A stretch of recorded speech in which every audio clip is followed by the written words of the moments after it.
students of class 6. How are you all? I hope all the students are fine and safe at their homes and doing your work. Well, so student, today we are going to start our unit number 9 of grammar skills. So hurry up and open your grammar skills page number 39 and mention the date. Today is 10, 9 and 21. Done? Okay. Name है हमारे unit का phrasal verb. So first of all आपको पता होना चाहिए कि phrasal verb क्या होते हैं और ये कैसे बनते हैं, ठीक है, यानी हम इनको कहाँ कहाँ यूज़ कर सकते हैं। तो उसके लिए यहाँ पे थोड़ी सी information as a form of grammar help इसको रीड कर लेते हैं। Many English verbs has two parts. वो कहते हैं इंग्लिश में जो वर्ब होती है उसके दो हिस्से होते हैं। अ बेस वर्ब, ठीक है, यानी जो प्रॉपर ऐसा वर्ड जो कि एक्शन को डिस्क्राइब कर रहा होता है वो बेस वर्ब हो गया। एंड अ प्रेपोजिशन और एडवर्ब, या फिर वर्ब के साथ प्रेपोजिशन का लगे होना या एडवर्ब का लगे होना, तो उसको हम क्या बोलते हैं, फ्रेजल वर्ब। जैसे कि गेट, गेट के साथ ऑफ लगा हुआ है, ऑफ मतलब प्रेपोजिशन, ठीक है। उसके बाद पुट इन फॉर, ठीक है, ये देखें अब पुट और गेट यहाँ पर क्या है, वर्ब है ना, और उनके साथ देखें और प्रेपोजिशंस लगे हुए हैं। तो जब भी किसी भी वर्ब के साथ कोई प्रेपोजिशन या एडवर्ब लगा हो तो वो पूरा वर्ड मिलके जो है वो दो तीन वर्ड मिलके क्या बनाते हैं, phrasal verb. So get off, put in for, they are known as phrasal verbs. The prepositions और adverbs helps to give the verb different meaning। जब भी वर्ब के साथ या तो preposition लग गया हो या फिर adverb लग गया हो तो उससे क्या होता है, वर्ब का मतलब चेंज हो जाता है, ठीक है। चलें अब हम करते हैं अपनी exercise number A eight page number 39। So जल्दी से अपना पेज नंबर 39 निकाल लें। Read the personal recount below, ठीक है, यहाँ पे किसी पर्सन ने अपनी कह लें कोई एक्सपीरियंस अपना शेयर किया हुआ, इसको आपने रीड करना है। Underline all the phrasal verbs from the verb fall. वो कहते हैं आपने उन सब फ्रेजल वर्ब को अंडरलाइन करना है जो कि वर्ब फॉल के साथ लगे होंगे, यानी कि फॉल के साथ मिल के जो फ्रेजल वर्ब बन रहे हैं हमने उनको क्या करना है, अंडरलाइन। चलें ये पैराग्राफ रीड करते हैं और जहाँ पे भी फेल, फॉल, फॉलन और इस तरह के कोई वर्ड होंगे हमने उनको क्या कर देना है, अंडरलाइन, ठीक है। रीड करते हैं। We had been marching despondently for days. Our dreams of glorious victory had fallen through more than a week ago. अब यहाँ पे देखें फ्रेजल वर्ब यूज़ हुआ है ना, fallen through, ठीक है। आपने इसको क्या कर देना है, अंडरलाइन कर देना है। हमने फॉल से बनने वाले जितने भी फ्रेजल वर्ब है उनको अंडरलाइन करना है, ठीक है। फॉल हो जाए, फेल हो जाए, फॉलन हो जाए, ये सारी फॉल की टाइप्स हैं, ठीक है। फॉर्म्स हो जाती हैं ना, उसकी डिग्रीज हो जाती हैं।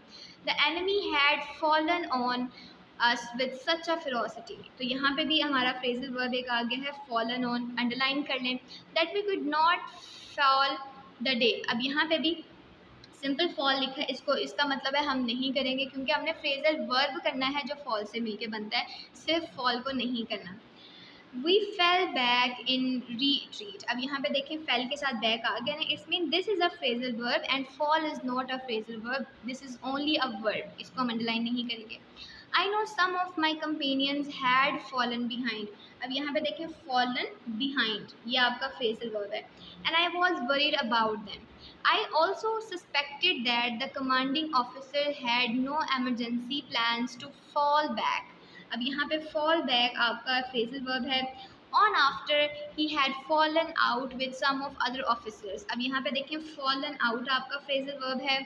And refused to listen to their advice। The number of men prepared to fight had fallen off। There is another phrasal verb, fallen off। Some of the men refused to fall in। ये आपका phrasal verb है। और fall out, ये भी आपका phrasal verb है। When ordered to, and some of the soldiers were tired of falling in। falling in आपका phrasal verb है। With the orders of officers other than their own sergeants, ठीक है। सो ये student हमने हमारी बेसिकली एक्सरसाइज ए के दो पार्ट्स हैं, एक ये और नीचे वाला। तो हमने कह लें कि पार्ट 1 इसका सॉल्व कर लिया है। अच्छा जी, अब हमने नेक्स्ट पार्ट में करना क्या है, match some of the phrasal verb you underline with their meanings below. अब क्या किया गया है कि आपने ऊपर जो फ्रेजल वर्ब्स अंडरलाइन किए हैं ना, इनमें से कुछ फ्रेजल वर्ब्स के जो मीनिंग हैं वो जो है वो यहाँ पर लिखे हुए हैं, दो इधर हैं और बाकी जो है यहाँ पर ऊपर लिखे हुए हैं। आपने क्या करना है, आपने देखना है कि पहले तो आप मीनिंग को रीड करेंगे, फिर आप देखेंगे ये वाला मीनिंग जो है ये किस फ्रेजल वर्ब का है, ठीक है। तो आई थिंक आपको थोड़ा आइडिया नहीं होगा मीनिंग का, तो कोई बात नहीं, मैं साथ साथ आपकी हेल्प करूँगी। तो पहले हम मीनिंग पढ़ते हैं और फिर देखते हैं जो हमने फ्रेजल वर्ब अंडरलाइन किए हैं कौन सा वर्ड, कौन सा फ्रेजल वर्ब उस मीनिंग के लिए सूट करता है। ठीक है, सबसे पहले है गेट इनटू रैंक, कहते हैं पोजीशन में आ जाना, यानी उस जगह पर में आ जाना। ठीक है, तो इसके लिए जो फ्रेजल वर्ब होगा दैट इज फॉल इन, यानी कि अंदर आ जाना, जंग में हिस्सा लेना। ठीक है, तो ये इस मतलब में आ जाता है। ठीक है, तो गेट इनटू रैंक्स का मतलब है फॉल इन। ठीक है, next is failed to happen, यानी कि करने में नाकाम होना, यानी कि जो आपने काम सोचा होता है और उसमें नाकामी हो जाए तो उसके लिए हम फेल टू हैपन का करते हैं। तो इसके लिए हम जो फ्रेजल वर्ब यूज़ करेंगे दैट इज़ फॉलन थ्रू, यानी कि उसमें वो नाकाम हो गए, फॉलन थ्रू उसमें नाकाम हो गए। तो यहाँ पे आप लिख देंगे fallen through. Fail to happen के लिए फ्रेजल वर्ब कौन सा सूट किया है, फॉलन थ्रू। अब हम पेज नंबर 40 ओपन करते हैं। नेक्स्ट हमारा वर्ड है डिक्लाइंड इन नंबर। डिक्लाइन का मतलब है कम हो जाना, इन नंबर तादाद में, यानी कि तादाद में कम हो जाना। अब इधर से हम ढूंढेंगे कि कौन सा है जो सूटेबल रहेगा phrasal verb decline in number के लिए, तो वो हो जाएगा fallen off. Fallen on off का मतलब है कम हो जाना, जैसे कि the number of man prepare to fight had fallen off, यानी कि वो सारे आदमी जिन्होंने लड़ने के लिए ठान ली थी या अपने आप को प्रिपेयर किया था उनकी तादाद जो है वो फॉलन ऑफ कम हो गई। ठीक है, तो देखिए सेंटेंस से भी आपको आइडिया हो गया। तो फॉलन ऑफ को हम जो है वो यहाँ पे डिक्लाइन इन नंबर के लिए लिख देंगे। ठीक है, आप जब सेंटेंस पढ़ेंगे ना जिसमें आपने फ्रेजल वर्ब अंडरलाइन किया तो वो भी आपकी हेल्प कर देंगे ये देखने के लिए कि इन फ्रेजल वर्ब की क्या मीनिंग है। Next is obeying. ओबेइंग का मतलब होता है फर्मा बरदारी करना या कहा मानना, जो आपको कहा जाए। तो देखते हैं कि कहा मानना के लिए यहाँ पे कोई सेंटेंस है।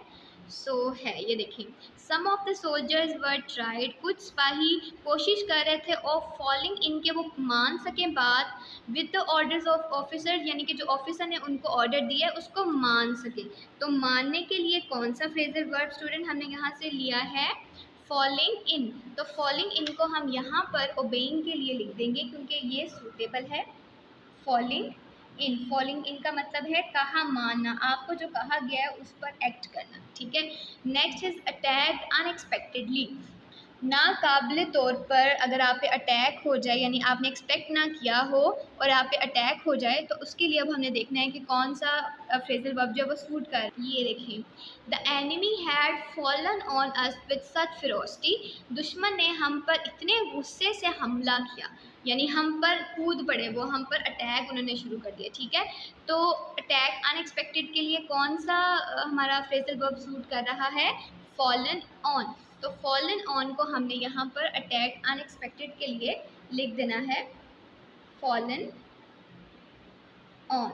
ठीक है, और लास्ट है हमारा वर्ड कोल्ड। कोल्ड का मतलब है लड़ना झगड़ना। ठीक है, तो देखते हैं कि पैराग्राफ में कौन सा ऐसा सेंटेंस है जिसमें फ्रेजल वर्ब का मतलब जो है वो लड़ना झगड़ना हो। तो यहाँ पर देखें, he had fallen out with some of the other officer, वो कुछ और ऑफिसर के साथ मिलकर लड़े। तो यहाँ पे फॉलन आउट का मतलब है लड़ना, मुकाबला करना, सामना करना। ठीक है, तो क्वर्ल्ड के लिए हमने कौन सा यहाँ पे फ्रेजल वर्ब लिख देना है, फॉलन आउट। इस तरह आपने यहाँ पे लिख देना है।